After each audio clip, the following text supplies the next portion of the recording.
This channel does not promote any violent, harmful, or illegal activities. All content provided by this channel is meant for an educational purpose only.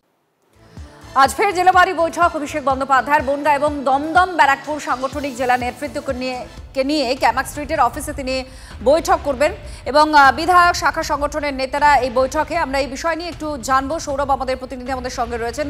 Sourav, 24-এর হিসেব নিকেশ দেখলে পরে 1-1 হয়ে আছে, আর সেই জায়গায় দাঁড়িয়ে আজকের এই মিটিং থেকে মূলত কি টার্গেট বাধা হতে পারে এবং সেই টার্গেট অনুযায়ী কিভাবে কর্মীরা এগোবেন সেটার কি বার্তা দিতে পারেন? অন্তত বিগত সাংগঠনিক যে বৈঠকগুলো হয়েছে তার থেকে এটা কতটা আলাদা?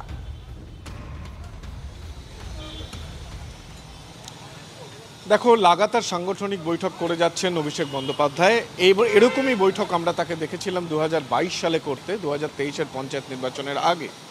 অর্থাৎ দেখো যে একদিকে যেমন বড় বড় প্রচার, নেতা নেত্রীদের প্রচার যেমন গুরুত্বপূর্ণ, তেমনি ভোটের ক্ষেত্রে গুরুত্বপূর্ণ একেবারে ব্লক স্তরের সংগঠন, এবং সেই ব্লক স্তরে সংগঠনে বড়সড় রদবদল কিংবা এই ব্লক স্তরের সংগঠন সাজাবার জন্যই কিন্তু এই জেলাওয়ারি বৈঠক।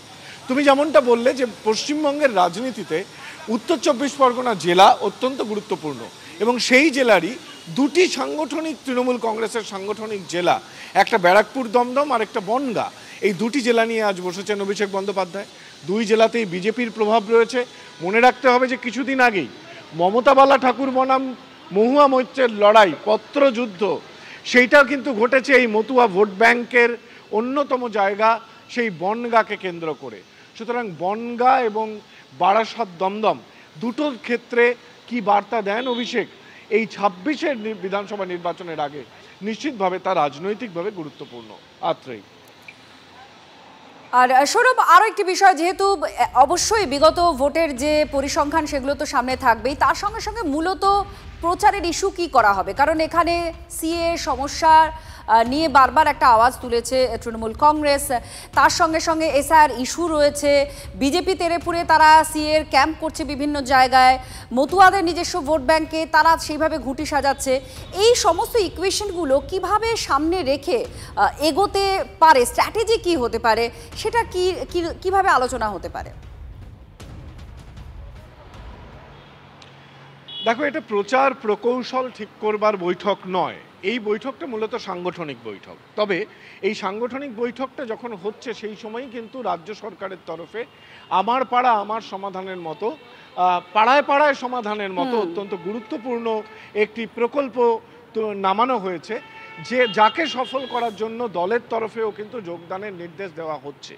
তুমি যে মতুয়া ভোট ব্যাংকের কথা আমরা আলোচনা করছিলাম, আমরা দেখেছি যে শান্তনু ঠাকুরের দেওয়া সার্টিফিকেট নিয়ে ভিন রাজ্যে হেনস্থার মুখে পড়েছেন মতুয়া ধর্মাবলম্বীরা, এবং সেই বিষয়টায় সেই জায়গা থেকে সিএ বা এসআইআর এগুলো কিন্তু খুব তাৎপর্যপূর্ণ হয়ে উঠছে।